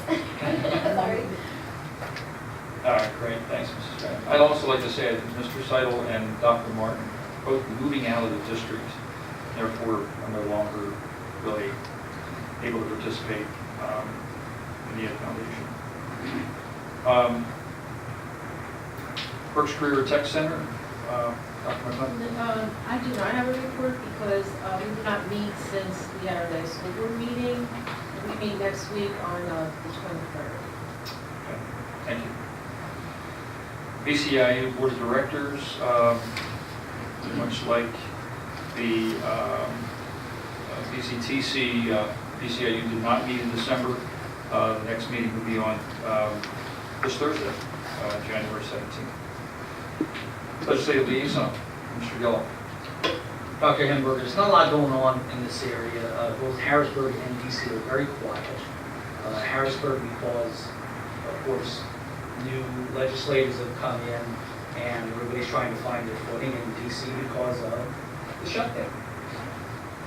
But one thing that I went through the PSBA legislative reports and found was they acknowledged that since Trump took office and appointed Betsy DeVos as education secretary, nothing in the area of school choice legislation has happened, and indeed education spending has increased coming from DC. So while the school boards have wasted their time passing resolution against Betsy DeVos in January of 2017, despite the fact that all the votes were in place to assure her nomination, do indeed look like Henny Penny screaming about the sky falling. Good thing the Exeter School Board didn't pass one of those resolutions. Oh, wait. And I would do it again. And I would second too. that. Yeah. I was thinking that one. Betsy DeVos is all for charter schools. I'm with Jerry. And none of it has happened. You're all screaming in the wind. There has been a lot less money for public education from the Incorrect. federal level. No, it isn't. PSBA Did you ever hear of the lies that come from? PSBA acknowledged. Did you ever hear the lies that come from Washington? Well, that's one of them. PSBA acknowledged. May I ask a question? I said, you're up.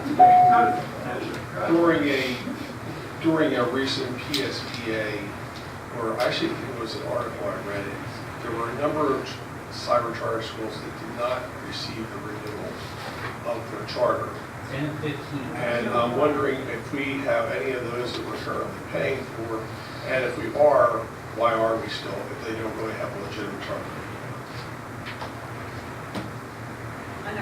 All I can tell you is, and it hasn't changed, I don't know. they have the right to build this PDE and they will take it out of our basic ed funding. They're no longer. I hear you, I can only speak on experience. 2 students were not at the cyber charter school that they billed us for. I went through a lawyer, I went through a lot of hours from our child accounting people to verify that information. At the same time, I was told by PD that they will be taking the money that the cyber charter school said we owed them out of our basic ed funding until our lawyer continued to show the paperwork, show the evidence, and at the very end, they said, oh, okay, our mistake. But I went through about $10,000 worth of legal fees. We are always wrong, and cyber charters are right until we can prove ourselves. So I would think There's no it is. transparency in those schools. Thank you, thank you. And not only that, Just seems a never little- meet the standards.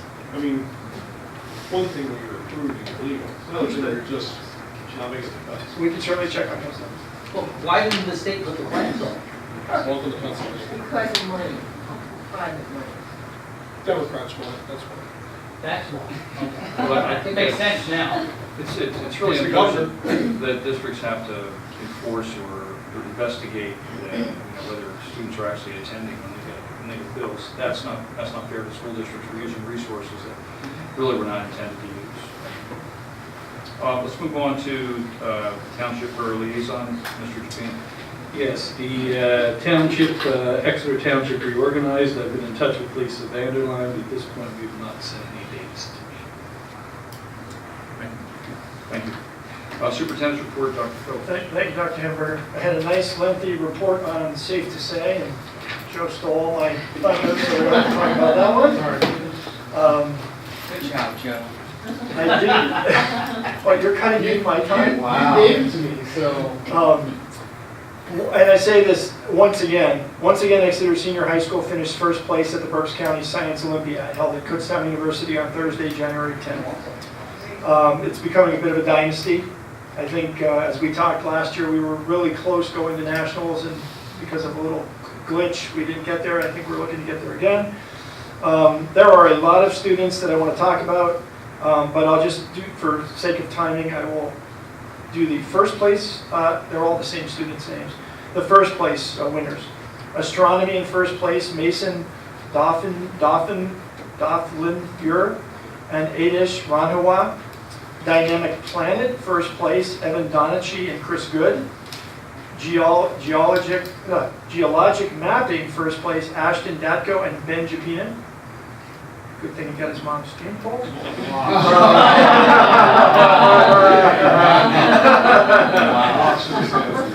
Mission Possible, first place, Nick Shabatoni and Sid Mukaraju, and I believe he was just here. Yeah, he was. Yes. Sounds of Music, first place, Nick Tony again, and Evan Donachi.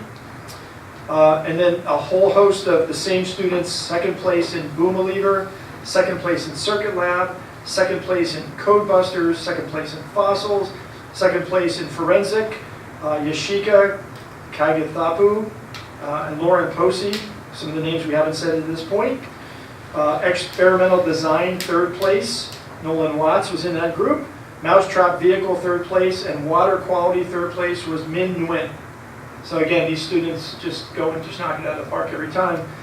Very proud of the team's accomplishments. The next competition is the Central Eastern Regional at Kutztown University on March 14th. So we wish them luck, and I'm sure we'll be hearing from them further down the road. Dr. Hamburger mentioned their meeting that they're having on Thursday. Prior to that, Maya Sims will be honored at the meeting of the Berks County Intermediate Unit Board of Directors at the BCIU main office to recognize her achievements and participate as a representative of the school district at the BCIU Student Artwork Showcase. Anybody who's been in my office yet, she is doing the collage of the district on my wall in my office. She has the smaller version, which we will see, that will hang down at the Board of Directors in the BCIU for a year. Very talented. It's an amazing, amazing picture. The only other thing I wanted to mention was we had a meeting this morning of the superintendents, and the BCTC shared their budget. And as of right now, our share is 7.893%, which equates to about an additional, and I'll have these figures as I can see tomorrow, an additional $23,000 increase. The couple things that are causing the increase, we've saved some money because they paid down some of their bonds, but they're creating a supervisor of curriculum position to work with the teachers to make sure they're hitting all the areas and across the 38 areas. There will be potential reduction in staffing in the area of culinary arts and graphic imaging because of class numbers. They have placed on hold, due to lack of interest, the heavy equipment operator program. They're looking for possible to start next year if they can get 10 to 15 interested students to apply. They have a commitment from a quarry 5 minutes from the Ole campus, and they already have the equipment to hire, or that the students would work on. But again, there's just not enough need or interest right now. They will increase medical health professions instructor from 3/4 time to a full-time due to increased enrollment, and they will offset that by removing one West Campus auto technology instructor due to low enrollment. The last thing I wanted to just make everyone aware of, enrollment by district. In 2014, we had 133 students attend. In 2015, 141. 2016, 133. 2017, 130. And this year, 117. We're on a slight downgrade for students that are attending. But we do have the second highest amount of students that attend their special ed program at 12 students. So those are the figures that BCTC presented to us this morning. It'll be presented to the KOC on Thursday for approval. Preliminary approval from all the superintendents took place this morning to the budget. That's my report. Thank you, Dr. Phillips. That concludes our agenda. Are there any board members who would like to be heard at this time? Yes, Dr. I O'Brien. same time when I have a VCTC report and doing that consent agenda, so I just want to take 2 minutes. You heard me mention about the PA School Works, that statewide initiative where they're trying to get the state to give more money. And so I have some things that I want to ask, if anybody on the board or even anybody out there would fill out this postcard to write to your legislators. But I wanted to, this is what they believe. PA School Works believes it is an urgent necessity to increase state funding for K-12 public education, including special education, and we're talking about, how that's increasing our costs here, and career and technical education. They believe no redistribution of current state education dollars, equitable distribution of all new funds through the state's fair funding formula, no new state tax policy that would eliminate existing local school district funding and strip away local control of public schools. So if anybody is, would like this very nice postcard to write on the back, and just ask you to write a note to, your legislators about why you would support this adequate and equitable funding for all Pennsylvania schools. I have these postcards here, a little bit of other literature. So they're all public school board advocates. So if you want a postcard, you fill that out and send it all. That's never on you. I'll take one. Okay. How many can we, because we have several legislators in this. Oh, right. Well, I So if don't we know, all I have took a big one for each stack over legislator, it here, might so- be as many as you can share. Jerry. Okay, so Jerry. Why is that funny? He needs carbon copy. What it's on. I got these, and I Yellow and can green get sheets, carbon more, copy. I can get more, so let me see what else I have over here. Anybody want to congratulate your legislator? Your new legislator? Or No, you- not really. No. No way. Oh. That's who we won last year. I'll pass a couple of these around too, so you might want to do that. Somebody's going to go. Wow. Do not put it on your desk and just let it sit in the back. I did, I gave it over that way. You didn't take one. Oh, Exactly. 3 years. Would anyone out there like that? I'd like to have a question, give Ann, ask a question of Ann. I know this is, we haven't talked about it this evening, but did you ever, they have that 400 million for, to get funding from, they got it from that foreign company. Volkswagen. Who is it? Volkswagen. Yeah, Volkswagen.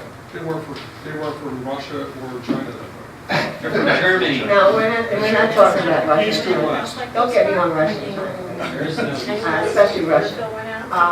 But did you ever find out about that 400 million that they've gotten and how much money is available to get propane buses if Well, possible? it's probably been over a month since I talked with somebody about that, and it was due to be rolled out. So I'll have to go back and look at that. The way that program works is you pretty much have to swap out or put out of service a diesel bus in order to get funding for. You have to retire those diesels, Pretty much right? have to destroy it. So Yeah. I will go back online. I haven't gotten any emails from them. I put myself on their email notification list, but I will go back and research that. to see Thank what you. it is, and where it's going in the future. Thank you. Any other statements from board members? Well, thank you. You're just 10 minutes over 9 o'clock, and we're getting much better. At this time, I'll accept a motion for adjournment. Wait, Michelle's over Michelle's here. already good. About Michelle, so she didn't have her microphone. I'm thinking, I pushed it this time. Michelle, do you have a comment? Go I ahead. do. Oh, go ahead. I just want to say, I'm not as up on my athletics as Hunter is. He's very good at them. But Tom's really good at them, let's be real here. I just wanted to say, I am aware of the cheerleaders, because I was an Exeter cheerleader myself, and they are heading back to Orlando before our next meeting, the first week in February, to defend their national championship. So I want to wish them good luck. I'm going to be in Orlando at the same time, so if you schedule those meetings for Jasmine's replacement, I'm not available, but I am hoping, I've been in touch with Jackie Klein, and I'm hoping to be able to go and actually see them perform. So fingers crossed. Very good, thank you. And since we're announcing everything great that will happen, I hope our mathletes will be showing up for math counts between now and the next time we get together. That's going to be held at Penn State Berks, the 10th of February, and the 9th of February, wherever that Saturday is. Wish them success. Okay, I think we have a motion to Wait, adjourn. hold on, I So- have one more thing. Oh, You can't override. Just kidding. thanks, Hunter. We are adjourned, thank you.